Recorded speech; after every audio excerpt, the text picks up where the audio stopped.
हास्य में कहते हैं अपना ही दिवस अपने आप मना रहे हो क्या। तो हमने कहा हम में इतनी ताकत है कि हम अपने में समर्थ हैं, और समर्थ इसलिए हैं कि हमारे बीच में एक ऐसे शिक्षक हैं राधा कृष्णन, जो देश के सर्वोच्च पद पर रहने के बाद भी अपने उस शिक्षकत्व को नहीं छोड़ते, और अपने उस जन्मदिन को हम सभी शिक्षकों को समर्पित कर जाते हैं कि आज से मेरा जन्मदिन शिक्षकों का जन्मदिन। क्या करते हैं हम शिक्षक। मैं सालाना इस विषय पर विचार करती हूँ, और हर बार मुझे एक नया विचार मिलता है। हमने संभवतः शिक्षा को ही विद्या मान लिया है, और जब हमने शिक्षा को विद्या माना है तब हमारी दृष्टि केवल अर्थ प्रधान हो गई है, केवल और केवल मेरा व्यक्तिगत हित तो उतनी हो गई है।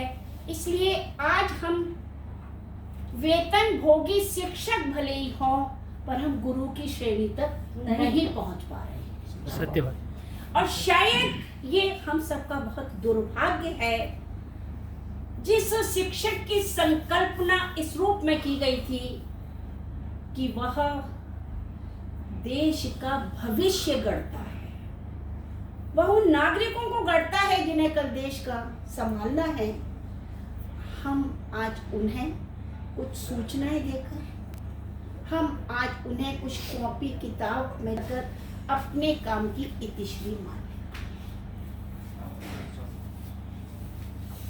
कैसे होगा शिक्षक के गुणों का विकास, कैसे वह कि मुझे कहाँ तक जाना है। हमने कभी ये सोचकर नहीं देखा हम किस भूमिका के लिए इस वृत्ति में गए थे, शिक्षक वृत्ति में, और हम कहाँ खड़े रह गए। सच में बहुत दुख होता है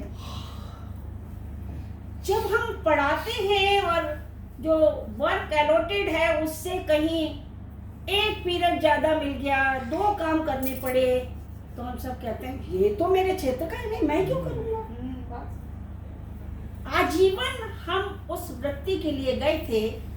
और मुझे जब मैं कहती हूँ शिक्षक और गुरु, तो मुझे लगता है कबीर ने कौन सी कक्षा और स्कूल में जाकर पढ़ाया था। जहाँ खड़े हो जाते थे वही वह बताने लगते थे कि सच क्या है और गलत क्या है।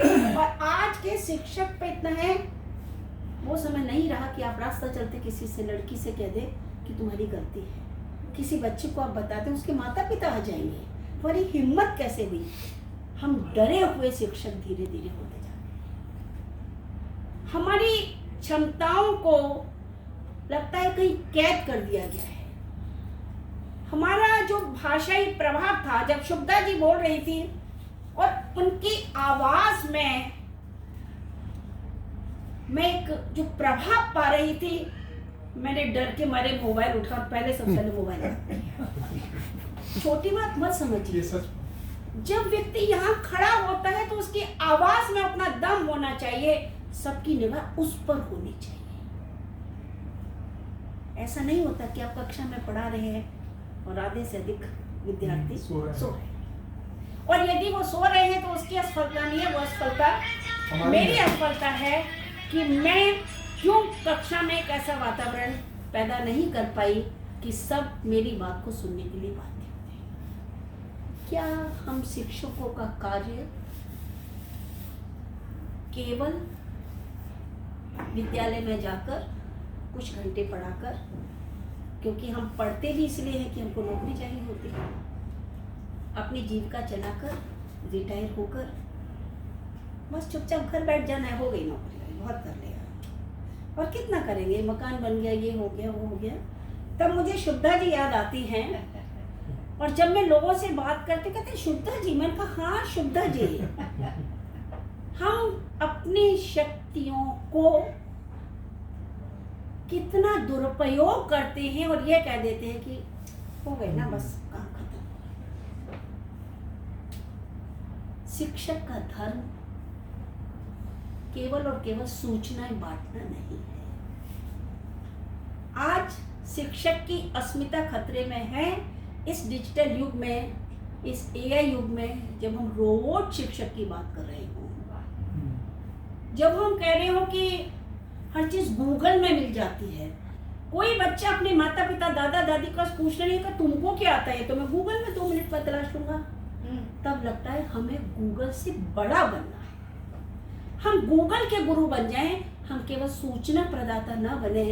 हम उस बच्चे के जब सिर पर हाथ रखते हैं, हमारी जो संवेदना उस तक जाती है, जब उसे लाड़ लड़ाते हैं, जब उसका उदास चेहरा देखकर पूछते हैं क्या बात है तुम्हें समझ नहीं आया, ये ज्ञान जब हम में हो जाता है तब हम नहीं पहुंच पा रहे, क्योंकि हमारे पास विषयों का बहुत दबाव है। विषय पढ़ाना है, अरे कोर्स खत्म करें मैडम कि एक से ये पूछते हैं तो मैं आया कि नहीं आया। लेकिन हमारा अनुभव ये कहता है कि यदि आपने ईमानदारी से 25 और 30% भी दिया है तो वह विद्यार्थी जिंदगी भर के लिए आपका शागिर्द बन जाता है। उसे हमेशा याद रहता है। ज्योत्सना जी भले ही हो या ना हो, लेकिन छात्र आकर पूछते हैं ज्योत्सना मैडम है क्यों, उनकी पढ़ाने की जो कला है, जो उनको पढ़ाने के संवाद है, तो मुझे लगता है कि इस शिक्षक दिवस पर संभव के इस कार्यक्रम पर एक संकल्प तो हम सबको ले ही लेना चाहिए।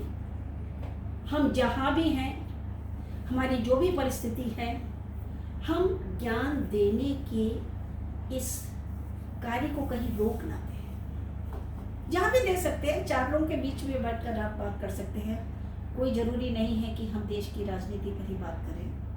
हमारे घरों में जैसे आपकी संभव संस्था है, ऐसी मैंने भी जो स्ट्रीट के बच्चे हैं गलियों के, उनके लिए 2004 में प्रयास संस्था, कोरोना के कारण थोड़ा सा उसका काम कम हुआ, लेकिन उस बीच के मेरे अनुभव ने मुझे सिखाया कि शिक्षक को कभी भी चूकना नहीं चाहिए। जहां लग जाए उसको, जहां लगता है कि मैं यहाँ बता सकता हूँ, बताना मुझे चाहिए, वहाँ अपना सुझाव तो कम से कम दे दीजिए।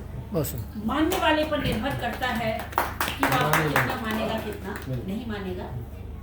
वाणी का ओज, वाणी की गंभीरता, वाणी की विनम्रता और आपका सत्य कहने का साहस आपको सबसे अलग करता है। यूं ही प्रेमपाल जी को नहीं चुना गया है, आगरा में तो बहुत सारे शिक्षक हैं। यदि उन पर दृष्टि गई तो निश्चित रूप से कुछ ऐसा हमने जरूर देखा होगा कि जो हमको लगा कि आज समाज के सामने लाया जाना चाहिए। मुझे आप सबको सुनना है, बस इतना ही कहकर मैं अपनी बात